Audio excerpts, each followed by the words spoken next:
Di Yunani, antara tahun 1200 dan 1050 sebelum Masehi, para penyerbu Doria mendatangkan abad ke-8.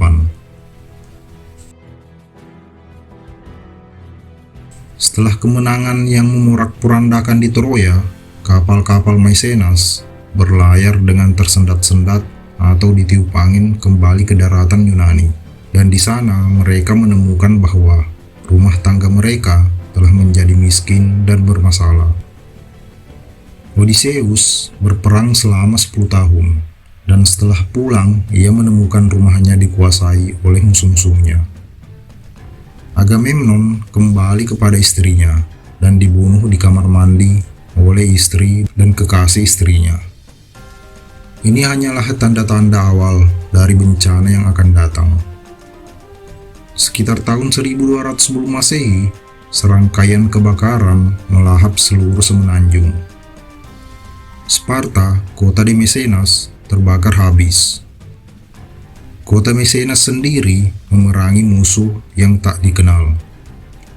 Bentengnya selamat, meskipun rusak, tetapi rumah-rumah di luar tembok habis menjadi abu dan tak pernah dibangun lagi. Kota Pilos disapu api. Sejumlah kota lainnya hancur akibat suatu gangguan lain. Arkeologi mengisyaratkan bahwa kota-kota itu kemudian diduduki oleh suatu bangsa baru yang tidak memiliki pengetahuan menulis, tidak memiliki keterampilan membangun dengan batu dan bata, dan tidak memiliki kiat mengolah perunggu. Para penghuni baru itu datang dari bagian utara semenanjung itu dan kini berpindah ke selatan. Para sejarawan dari masa selanjutnya menyebut mereka orang Doria. Baik Thucydides maupun Herodotus menyatakan bahwa orang Doria merebut kota-kota Mecenas dengan kekerasan bersenjata besar-besaran. Herodotus menceritakan tentang 4 penyerbuan orang Doria ke Attika. Yang pertama berlangsung pada masa Kodrus menjadi Raja Athena. Penulis Yunani dari masa berikutnya konon menyimpan cerita tradisional dari serbuan yang paling awal. Seorang peramal di markas Doria memberitahukan kepada para penyerbu yang ganas itu bahwa mereka akan memenangkan pertempuran melawan Athena, asalkan mereka tidak membunuh Raja Athena, Kodrus. Ketika Kodrus mendengar hal itu, ia menyamar sebagai seorang Athena biasa, meninggalkan kota dan pergi ke markas Doria, di mana ia bertengkar dengan tentara-tentara Doria yang bersenjata. Dalam perkelahian selanjutnya, ia terbunuh, dan dengan itu ia memenuhi ramalan tadi serta menyelamatkan kotanya.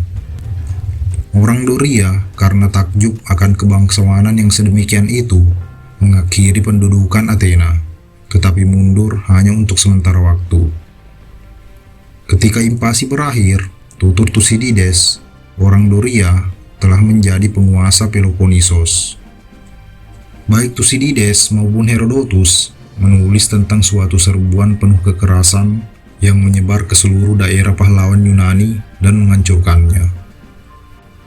Seperti halnya para sejarawan Mesir yang mencatat penyerbuan orang Hyksos, mereka pun tidak dapat menemukan sebab apapun mengapa leluhur-leluhur mereka yang besar harus dikalahkan, kecuali dengan keperkasaan militer yang benar-benar mengunggulinya.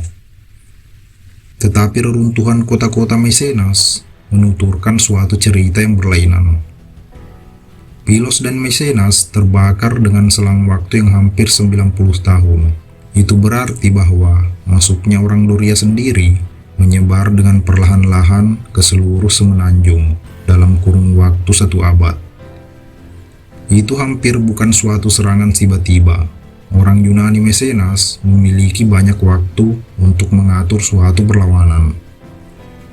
Namun pertahanan semacam apapun yang dibangun oleh prajurit-prajurit yang berpengalaman itu akan terlalu lemah untuk melindungi mereka, bahkan melawan pendatang baru Doria sekalipun yang tidak memiliki kecanggihan maupun pengalaman berperang.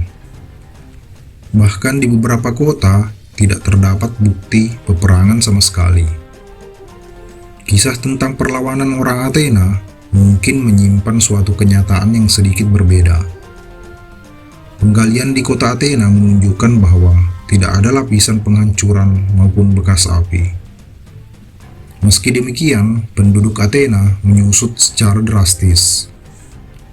Pada tahun 1100 sebelum Masehi, 1,5 abad sesudah perang melawan Troya, sisi timur laut Akropolis Athena telah ditinggalkan oleh penduduknya dengan damai. Kota Sparta yang dibakar oleh orang Doria sudah kosong. Penghuninya telah pergi dari sana beberapa tahun sebelumnya.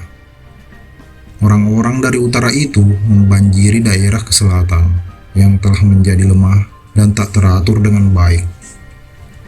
Perang melawan Troya tentu memiliki kaitan dengan kemunduran perlahan kota-kota Micenas, sesuatu yang diberi catatan oleh Thucydides sendiri. Kembalinya orang-orang Helena yang terlambat dari Troya, katanya, telah memicu konflik yang begitu keras sehingga banyak orang Micenas yang telah terdesak dari kota mereka sendiri. Namun tentu terdapat faktor lain yang mempengaruhi. Cuaca buruk yang berlangsung selama 2 atau 3 tahun berturut-turut, menurunnya hasil panen tepat pada waktu sumber-sumber gandum lama yang handal dari Mesir dan Asia Kecil juga dikacaukan oleh peperangan di kedua tempat itu, tentu telah memaksa kota-kota Micenas untuk bersaing guna mendapatkan makanan. Kelaparan dapat menyulut perang antar kota dan mendesak penduduk kota ke pengasingan. Dan pada kenyataannya, lingkar kayu ek Irlandia dan beberapa kayu di Asia Kecil menunjukkan tanda-tanda terjadinya kekeringan suatu ketika pada tahun 1150-an. Suatu musuh lain yang lebih menakutkan mungkin telah melanda orang Micenas. Dalam adegan-adegan pembukaan Iliades, imam kota Troya, Chryses, memohon dewa Apollo untuk mengirimkan penyakit kepada para penyerang, orang Yunani, sebagai silih atas penculikan putri Chryses oleh kesatria Yunani, Agamemnon. Apollo mengabulkan doanya dan meluncurkan panah berpenyakit ke kapal-kapal musuh. Mungkin sekali orang Micenas yang membangun kemah di pantai diserang wabah, dan penyakitnya mungkin adalah pes. Orang Troya tidak mengerti, seperti bangsa-bangsa kuno lainnya, bagaimana penyakit pes mewabah. Tetapi mereka mengetahui bahwa penyakit itu ada kaitannya dengan binatang pengerat. Dewa Apollo yang menebarkan penyakit dihormati di Troya dengan nama khas Asia Kecil. Ia disebut Apollos Mintian atau Tuan dari Tikus. Iliades juga menuturkan bahwa panah Apollos Mintian tidak hanya menimpa manusia, tetapi juga kuda dan anjing. Penyebaran penyakit melalui populasi binatang itu merupakan suatu unsur yang muncul terus-menerus dalam cerita-cerita kuno tentang wabah sampar. Para pahlawan Micenas ketika pulang kemungkinan juga membawa kematian bersama mereka. Sebuah kapal berisi penumpang yang tidak terserang pes dan tengah merapat di suatu pantai yang tidak terinfeksi masih mungkin membawa tikus pembawa penyakit itu. Pada kenyataannya, penyakit pes cenderung menyusul bencana kelaparan. Pengapalan gandum dari suatu tempat ke tempat lain di dunia membawa tikus dari satu kota ke kota lainnya dan menyebarkan penyakit ke daerah-daerah yang sedemikian jauh yang tidak mungkin terjadi karena penyebab lain. Wabah, kekeringan, dan perang itu semua cukup untuk mengguncangkan keseimbangan suatu peradaban yang dibangun di tempat-tempat kering bercadas di ujung tanduk kehidupan. Ketika kehidupan menjadi sulit, orang yang tubuhnya kuat akan memutuskan untuk pindah.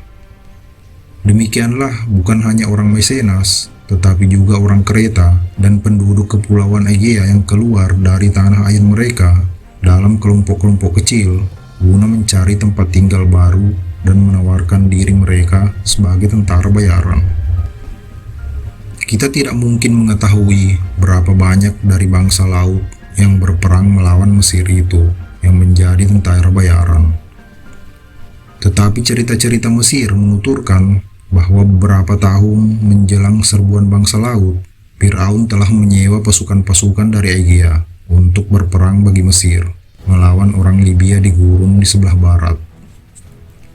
Pada pertengahan abad ke-11, orang Doria, bukan orang Mycenas, adalah penguasa daerah selatan, dan tentara Mycenas tersedia untuk penawar tertinggi. Orang Doria yang menetap itu tidak mempunyai raja dan istana, pajak dan upeti, serta perdagangan laut dengan pihak asing. Mereka bertani, bertahan hidup, dan tidak memiliki keperluan untuk menulis sesuatu. Pendudukan mereka menenggelamkan semenanjung Yunani pulau ke dalam apa yang kita sebut sebagai abad ke-8. Kita tidak dapat mengintip cukup jauh ke dalamnya, karena tidak ada catatan tertulis. Terima kasih sudah mampir. Silahkan komen untuk saran dan kritiknya.